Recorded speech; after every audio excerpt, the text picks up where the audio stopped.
დღეს აჭარის სანაპიროზე 5 ბალიანი შტორმი დაფიქსირდა. ძლიერ მაღელვამ განსაკუთრებული ზიანი ქობულეთის სანაპირო ზოლს მიაყენა. მოშლილია სასეირნო ბილიკი, დანგრეულია 15-მდე ბარი და რესტორანი. სტიქის გამო შეზღუდული იყო წყალმომარაგება. ჩვენი კაფე წაიღო წყალმა. შტორმი დაიწყო გუშინ წინ საღამოს, მაგრამ გუშინ ძალიან დიდი ტალღები იყო. საშინელი ტალღები, 2 ადამიანი შევიდა ზღვაში. ძლის მოხერხდა მათი 3 საათის შემდეგ გადაარჩინეს მაშველობა. ზღვამ შემოიწია. ახლობით 1.7 მეტრა.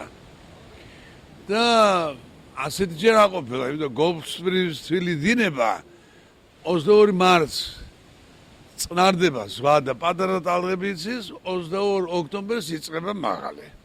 ჩვენ ეს ვიცით და იმიტომ ვაკეთებთ დაბლა. მაგრამ აქ არის ალბათ ბუნებრივი რაღაცა მიზეზები. გამგებლის განცხადების შტორმის შედეგად ქობულეთში ნაპირსამაგრის სამუშაოები თავიდან იქნება განსახორციელებელი. სტიქის შედეგად მარტში დაზიანებული სანაპირო ზოლის აღდგენითი სამუშაოებისთვის ბიუჯეტიდან 609,000 ლარი იყო გამოყოფილი.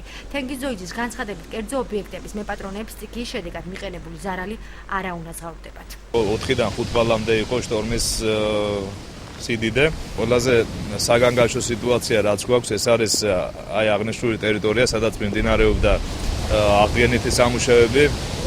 გარდა იმისა, რომ დაგვიზიანა სამშენებლო მოედანი მთლიანად და გაანადგურა ინფრასტრუქტურა აქ მოწყობილი, 3 სექცია უკვე დაზიანებულია და აღდგენას აღარ ექვემდებარება. სარავის საზღაურება ვერ მოხდება, იმიტომ რომ ეს იყო სტიქია და არა ვთქვათ რაღაცის ბრალეულობა გამგეობის მხრიდან. აჭარის მთავრობის ადმინისტრაციულ ორგანოებთან ურთიერთობის დეპარტამენტის უფროსის განცხადებით, ამ ეტაპზე სტიქიის შედეგად მიყენებულ ზარალს ქობულეთის გამგეობა ითვლის.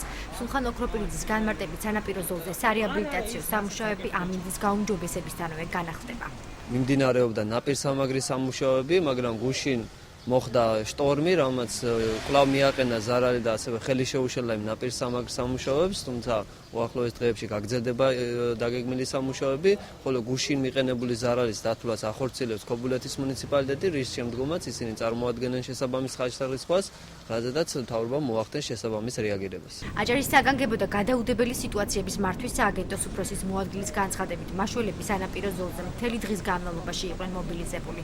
სამსახურის თანამშრომლები დამსვენებლებს და ადგილობრივებს ზღვაში შესვლისგან თავის შეკავებას ურჩევდნენ. აჭარის საგანგებო სიტუაციების მართვის სააგენტო მუშაობს 24 საათიან რეჟიმში. განსაკუთრებული სიტუაცია არის ქობულეთში, სადაც ჩვენები დაახლოებით 15-მდე ბარ-რესტორანი აქვს წაღებული ზღვას. მოუწოდებთ ყველას, რომ არ შევიდნენ ზღვაში, აი ცოტა მოერიდონ ამ ექსტრემალურ სიტუაციას.